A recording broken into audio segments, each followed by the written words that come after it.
Let's do one more problem with these mole conversions. This one has an extra step, so we'll have to be careful to watch it.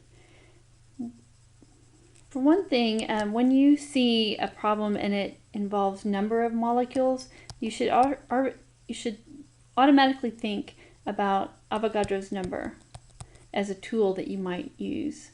And always in chemistry, think about molar mass, grams to moles, grams per mole, because that is used so often.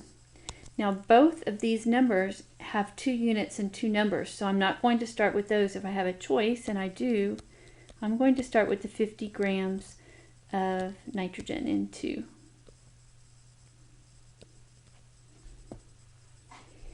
Okay, so I don't want grams of nitrogen, so I'll put grams of nitrogen here. What will I convert to next?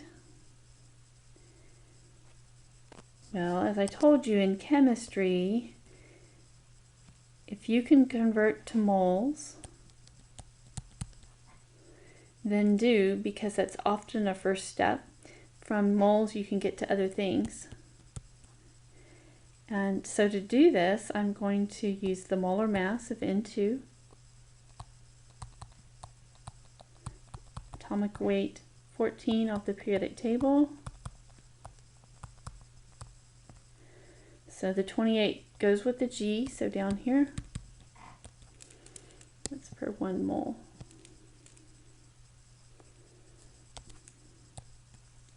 Next step, so my grams cancel. I need moles down here. And what should I go to next? I'm trying to get to number of atoms, and I know that Avogadro's number tells me the number of atoms in 1 mole. So I could go to, let's see, 1 mole has 6.02 times 10 to the 23rd. And then this is a mole of N2, which really is into molecules, a mole of the molecules. So this is molecules, not atoms. And I didn't write that out here, but notice this time I was very careful to put what it was a grams of. Grams of N2, not grams of nitrogen atoms. Grams of N2, moles of N2. So I can see that at this step I really don't have my answer. This will give me how many N2 molecules, not nitrogen atoms. I need to do another step. So this was my Avogadro's number step. But one last step. I need to go from nitrogen molecules to nitrogen atoms. And where do I get this? Using the formula, N2. I can see that for each molecule I have 2 nitrogen atoms. So that's the new step. Sometimes you get a conversion factor just by looking at the formula. Let's get an answer for this.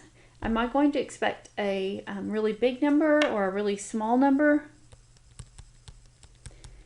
We're talking about 50 grams. You know, 50 grams is something you can hold in your hand and definitely see. I'm going to expect a really huge number of atoms.